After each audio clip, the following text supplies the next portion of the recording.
వేసుకుంటూ అయితే పోవాలి చెట్లకి అనేది పైప్ అలాగా తిప్పించి మళ్ళీంచి ఇలా చెట్టు మొదట్లో అయితే పైప్ అనేది వేసుకుంటూ పోతూనే ఉండాలి. మనకి ఎన్ని చెట్లు అంటే వీళ్ళకి అన్నిటికీ మనం నీళ్ళు కట్టుకుంటూ పోతూనే ఉండాలి, ఎక్కడ ఆగకూడదు.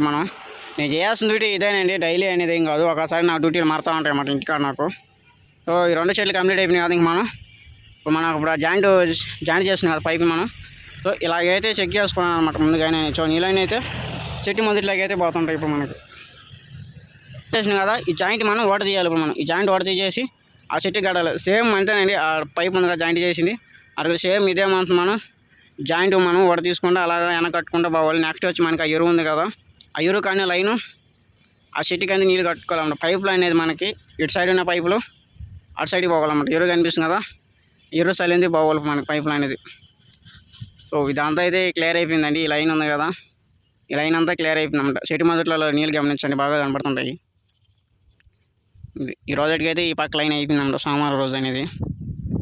సో ఈ 2 చెట్లు కట్టుకుని అంటే ఇంటికి వెళ్ళిపోవచ్చు అన్నమాట. మధ్యాహ్నం రేపు వచ్చి రేపు ఆ పైప్ కనిపిస్తుంది, పైప్కి అట్టున్న చెట్లు అనమాట. ఆ చెట్లు క్లియర్ అయిపోతే మనకి ఇంకా 5 రోజుల దాకా సెలవు అనమాట. ఇంటికాడే కూర్చొని పీకే పని ఏం లేదంట. సో మీరు ఎంతమంది ఫ్రీగా ఉన్నారో కింద కామెంట్లో చెప్పండి. మాకు రోడ్డు కూడా చాలా దగ్గరండి. మాకు రోడ్డు కూడా చూసారా, చాలా దగ్గర మాకు రోడ్డు కూడా. రోడ్డు దగ్గర మాకు ఏం బంద్ ఏం బండ్లు గిన్నెలు ఏమి రారు మన కాడికి, రోడ్డు దగ్గరే. ఒక చెట్లన్నీ క్లియర్ అయిపోయింది. మనకి తాటి చెట్లు కదా, అక్కడున్న చెట్లన్నీ నీళ్ళు కట్టాల్సిన పనిలా. ఇంక నా మ్యాక్సిమం ఒక 3 రోజుల దాకా ఇంటికాడే ఉంటాను. సో మా వీడియో ఎట్టుందో కింద కామెంట్లో చెప్పండి. ఇప్పటికైతే మనకి చెట్లకి అయితే ఎటువంటి ఇబ్బంది లేదండి, చాలా క్లియర్గా అయితే ఉన్నాయి, పచ్చగా అయితే ఉన్నది. కాకపోతే ఆకైతే చాలా బాగుందండి.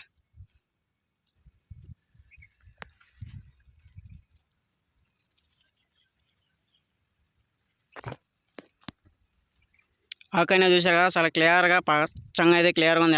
ఎక్కడైనా మచ్చలు కానీ ఆకుకూర కానీ ఆకు తిన్నట్టయితే ఏం లేదు కదా. సో ఇదంతా నీళ్ళు కట్టిన వల్ల అండి ఇంత మార్పు చెట్లు అనేది వస్తుంటాయి. మనం డైలీ నీళ్ళు వేసుకుంటే చాలా నేను చేయబడదు మనకి చెట్లకి నీళ్ళు వేసుకుంటా, కింద ఎరువు వేసుకుంటా. జాయింట్ అయితే తీసేసాను కదా, జాయింట్ తీసేసిన తర్వాత మనకైతే పైపు ఇలా సింగిల్గా అయితే ఉండిపోయిందండి. ఇప్పటిదాకా మనం 2 చెట్లు కట్టాం కదా, జాయింట్ ఓడ తీసేసినాక చూసారా ఈ చెట్టుకి అయితే నీళ్ళు అయితే పోతున్నాయి. ఇలా మనం ప్రతి ఒక్క చెట్టుకి నీళ్ళు ఇదే మంతన కట్టుకుంటూ పోతూనే ఉండాలి. ఇంతకుముందు సైడ్ కాలువలతో కట్టేవాడిని, సైడ్ కాలువ కనిపిస్తుంది కదా, ఈ సైడ్ కాలువతో నీళ్ళు కట్టేవాడిని అప్పట్లో అండి. సో అప్పుడని కాదు, కానీ గడ్డి అక్కడ ఉంది కదా చూసా,